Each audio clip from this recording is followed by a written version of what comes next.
Hello दोस्तों, कैसे हो आप लोग। आज हम सीखेंगे कि टॉर्च कैसे काम करती है ना मज़ेदार टॉपिक। तो आइए शुरू करते हैं। ये सीखने से पहले ओपन और क्लोज सर्किट को जानना होगा। ओपन सर्किट में हम स्विच की सहायता से सर्किट को ब्रेक कर देते हैं। जैसा कि आप इस समय देख सकते हैं कि स्विच ओपन है और करंट फ्लो ना हो पाने की वजह से बल्ब नहीं जल रहा है।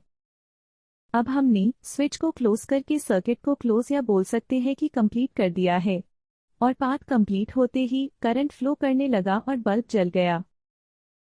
आइए अब हम इस प्रोसेस को टॉर्च में समझते हैं, पर उससे पहले हम टॉर्च के पार्ट्स को जान लेते हैं। ये प्लास्टिक केस होता है जिसे आप टॉर्च की बॉडी बोल सकते हैं। ये रिफ्लेक्टर है जो कि पीछे जाने वाली लाइट को आगे की और रिफ्लेक्ट करके उसकी तीव्रता को बढ़ा देता है। ये ग्लास है जो बल्ब और रिफ्लेक्टर को प्रोटेक्ट करता है और धूल मिट्टी से बचाता है। यही वो बल्ब है जिसके अंदर का फिलामेंट करंट फ्लो होने पे लाइट देता है। इन दोनों लैंप कॉन्टैक्ट से ही बल्ब बाकी सर्किट से कनेक्ट रहता है।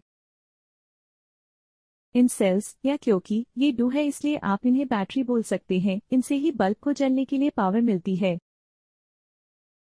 इस स्प्रिंग से बैटरी का नेगेटिव टर्मिनल बाकी सर्किट से कनेक्ट होता है।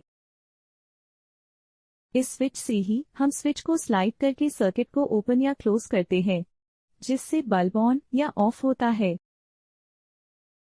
इसके अंदर मेटल स्ट्रिप्स होती है। स्विच के पीछे होने पे ये एक दूसरे से अलग रहती है और सर्किट ओपन रहता है।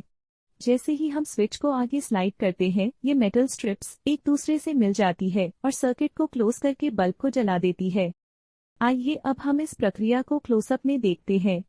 यहाँ हम देख सकते हैं कि स्विच ओपन है और ओपन सर्किट में करंट फ्लो ना हो पाने की वजह से बल्ब फ्लो नहीं कर रहा है। अब जैसे ही हमने स्विच को आगे स्लाइड किया, मेटल कॉन्टैक्ट्स आपस में टच हो गई और सर्किट कंप्लीट होते ही बल्ब जलने लगा। आइए फिर से देखते हैं। Open, close, open, close, open. close. तो देखा आपने। अगर हम साइंस को समझ के सीखें तो ये एक बहुत ही मज़ेदार और आसान सब्जेक्ट है। आशा करती हूँ कि आपको बहुत मज़ा आया होगा। और किसी टॉपिक के बारे में समझने के लिए कमेंट बॉक्स में लिखिएगा। और हाँ, लाइक, शेयर और सब्सक्राइब करना नहीं भूलिएगा।